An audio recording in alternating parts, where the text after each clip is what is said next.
Channel நண்பர்களுக்கு வணக்கம். இன்னைக்கு நம்மளோட சேனல்ல எந்த தொழில பத்தி பார்க்க போறோம் அப்படின்னா, நம்ம எல்லாருக்குமே ஏதாவது ஒரு தொழில் பண்ணணுங்கிறது மிகப்பெரிய ஆசையா இருக்கும். ஆனா, அப்படி நினைக்கிற எல்லாராலயுமே தொழில் ஆரம்பிக்க முடியுதான்னு பார்த்தா, கண்டிப்பா முடியாது. அதுக்கு என்ன ரீசன்னு சொல்லிட்டு பார்த்தோம் அப்படின்னா, முதல் பயமே நமக்கு வந்து இன்வெஸ்ட்மென்ட் தேவை அப்படின்னு சொல்லிட்டு நம்ம நினைப்போம். இல்ல 2வது பயம் பார்த்தீங்க அப்படின்னா, நம்ம தொழில் ஆரம்பிச்சோம் அப்படின்னா, நமக்கு இதிலிருந்து லாபம் சம்பாதிக்க முடியல, நம்ம தொழில் நஷ்டமாயிடுச்சு அப்படின்னா, நாம மிகப்பெரிய ஒரு நஷ்டத்துக்கு ஆளாயிருவோமே, நம்ம தொழில் தோத்து போயிருமே அப்படின்னு சொல்லிட்டு நம்ம பயந்துப்போம். இந்த 2மே ரொம்ப ரொம்ப முக்கியம் தான். ஆனா, இத விட மிக முக்கியமான ஒரு விஷயம் என்ன தெரியுங்களா? தோத்தா அது ஒரு அனுபவம்.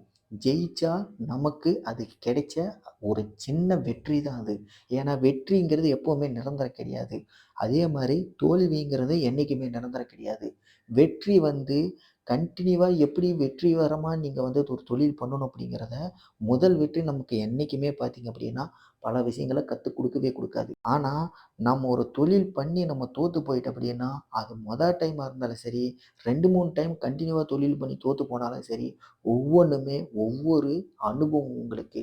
ஆனா, உங்களுக்கு இந்த அனுபவம் நீங்க டைம் தொழில் பண்ணும்போது சக்சஸ் ஆனீங்க அப்படின்னா, இது சுத்தமா கிடைக்கவே கிடைக்காது.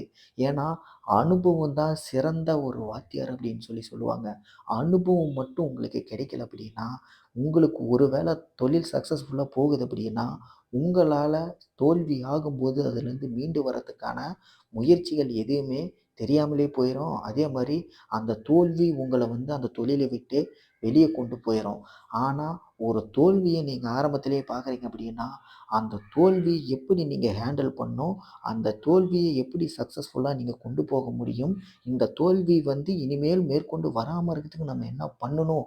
அப்படிங்கிற பல சிந்தனைகள, பல விஷயங்கள உங்களுக்கு வந்து அந்த தோல்வி தான் கத்துக் குடுக்கும். அதனால தோல்வி தான் மிக சிறந்த அனுபவம் குடுக்கக்கூடிய ஒரு வாத்தியார் அப்படின்னு சொல்லுவேன்.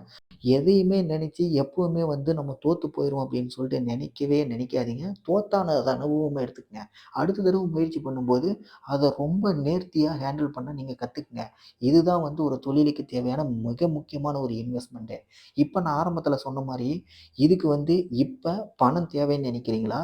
இல்ல உங்களுடைய பயம் உங்கள தடுக்குதா? ஆனா 3வது ஒரு விஷயம் சொன்னேன். தோல்வி தான் உங்களுக்கு ஒரு மிகப்பெரிய வாத்தியார் அப்படின்னு சொல்லிட்டு. இதுல எது வேணும் அப்படிங்கிறத நீங்க சூஸ் பண்ணுங்க. இத தவிர்த்து 4வது இன்னொரு விஷயம் இருக்கு.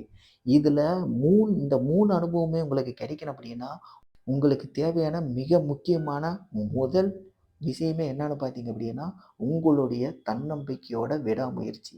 உங்க மேல நீங்க வைக்கிற அந்த நம்பிக்கை தான் முதல்ல எதுவா இருந்தாலும் இறங்கி பார்த்துரலாம்டா அப்படின்னு சொல்லிட்டு உங்க மேல நீங்க நம்பிக்கை வச்சு இறங்குனா மட்டும் தான், தோல்வியோ, வெற்றியோ எல்லாமே உங்களுக்கு கிடைக்கும். நீங்க முழு முயற்சியா நான் வந்து தைரியமா இறங்கி பண்றேன்னு நினைச்சிட்டீங்க அப்படின்னா, இதுக்கு தேவையான இன்வெஸ்ட்மென்ட்டையும் வந்து உங்களால ரெடி பண்ண முடியும். இதுதான் மிக முக்கியமான ஒரு இன்வெஸ்ட்மென்ட்டே உங்களுக்கு. இப்போ உங்களுக்கு புரிஞ்சிருக்கும்னு நினைக்கிறேன். சரி வாங்க வீடியோக்குள்ள போவோம். ஏன்டா 3 நிமிஷமாடா நீ வந்து வெட்டியா பேசிட்டு இருப்ப அப்படின்னு நினைக்காதீங்க. ஆனா நெறைய பேருக்கு இப்ப நான் சொன்ன விஷயங்கள் மிக முக்கியமான ஒரு மோட்டிவேஷனா இருக்கும்னு நான் நினைக்கிறேன். சரி, நான் வந்து இன்னைக்கு எந்த தொழில பத்தி சொல்லப் போறேன் அப்படின்னா, நான் வந்து மளிகை கடை வச்சிருக்கேன். என்னோட மளிகை கடையில பார்த்தீங்கன்னா, நான் மளிகை பொருளும் விக்கிறேன். அதே மாரி காய்கறியும் விக்கிறேன். ஆனா மளிகை பொருள்கள் வந்து கம்பேர் பண்ணும்போது, எனக்கு கடை ஃபுல்லா மளிகை பொருள் தான் வச்சிருக்கேன். அதோட காய்கறிய பார்த்தீங்க அப்படின்னா, நான் ரொம்ப கம்மியான அளவா தான் வச்சிருப்பேன். ஆனா, ஒரு நாள் முடிவுல நான் பார்க்கும்போது, என்னுடைய மளிகை பொருள்கள மொத்தமா விக்கிற அந்த கலெக்ஷனும் லாபமும் பார்த்தீங்க அப்படின்னா, அந்த டேல நான் கொஞ்சமான காய்கறிகள வித்து, அதுல வர்ற கலெக்ஷனும் லாபமும் பார்த்தீங்கன்னா, இத விட ஒரு பங்கு மேலேயே கூட சில சமயங்கள்ல வந்திருக்கு. ஏன்னா, இந்த எப்பவுமே பார்த்தீங்க அப்படின்னா, காய்கறிகள்ங்கிறது மளிகை பொருட்கள விட ரொம்ப ரொம்ப முக்கியமான, அதே மாரி டபுள் மடங்கு லாபம் தரக்கூடிய மிக முக்கியமான பொருட்கள். அதனால தான் பார்த்தீங்க அப்படின்னா, கொஞ்சம் பொருள வச்சே நான் வந்து லாபமும் சரி, வசூலும் சரி அதிகமா எடுத்திருக்கேன். இப்போ உதாரணத்துக்கு சொல்லணும் அப்படின்னா, இப்ப நீங்க வீடியோல பார்த்துக்கிட்டு இருக்கீங்கல்ல, இது வந்து ஒரே ஒரு பொருளு தான். இந்த ஒரு பொருள்ல இருந்து மட்டும் நான் எந்த அளவுக்கு லாபம் கிடைக்குதுன்னு சொல்றேன். அப்ப இத வச்சு நீங்க மத்த பொருளுக்கு எந்த அளவுக்கு லாபம் கிடைக்குன்ட்டு நீங்களே கால்குலேட் பண்ண முடியும். சரி இத வந்து நான் எப்படின்னு சொல்லி உங்களுக்கு நான் ஒரு சின்ன பிசினஸ் ஸ்ட்ராட்டஜியா சொல்றேன். இப்ப நீங்க பார்க்குற இந்த முள்ளங்கி பார்த்தீங்க அப்படின்னா, ஒரு மூட்டை கிட்டத்தட்ட 25 கிலோலேருந்து 30 கிலோ வரைக்கும் வருது. இந்த ஒரு மூட்டை எவ்வளோ போகுதுன்னு நினைக்கிறீங்க? நார்மலாவே பார்த்தீங்க அப்படின்னா, ரூ. 300 தான் போகுது. இல்லைன்னா, இது நீங்க 1 மூட்டையா எடுக்கும்போது 300, இதே 2 மூட்டையா எடுத்தாலும் 300 தான். இதே 5 மூட்டையா எடுத்தீங்க அப்படின்னா 280க்கு வாங்கலாம். இதே 10 மூட்டையா எடுத்தீங்க அப்படின்னா, நீங்க வந்து ரூ. 250க்கு கூட வாங்கலாம். அந்த அளவுக்கு வந்து நம்ம எந்த அளவுக்கு குவான்டிட்டி அதிகமா வாங்குறோமோ, அந்த அளவுக்கு தான் நமக்கு ரேட் வந்து குறையும். சரி, ஒரு மூட்டைக்கு நம்ம உதாரணத்துக்கு எடுத்துக்கலாம். ஒரு மூட்டை ரூ. 300 குடுத்து வாங்குறோம் அப்படின்னா, கிட்டத்தட்ட ஒரு மூட்டைக்கு ஆவரேஜா வந்து 25 கிலோ வச்சுக்கலாம். அப்ப 25, அதாவது 300/25 கிலோ. அப்ப இத நீங்க டிவைட் பண்ணி பார்த்தீங்க அப்படின்னா, 1 கிலோவுக்கு எவ்வளோ விழுவும்? கிட்டத்தட்ட ரூ. 12 தான் விழுவும். இந்த ரூ. 12 வந்து நமக்கு மார்க்கெட்ல வாங்குற இதோட ஒரிஜினல் ரேட்டு. அப்ப இத வந்து மளிகை கடைகள்ல சரி, சூப்பர் மார்க்கெட்லயும் சரி எவ்வளோ விலைக்கு விக்கிறாங்க?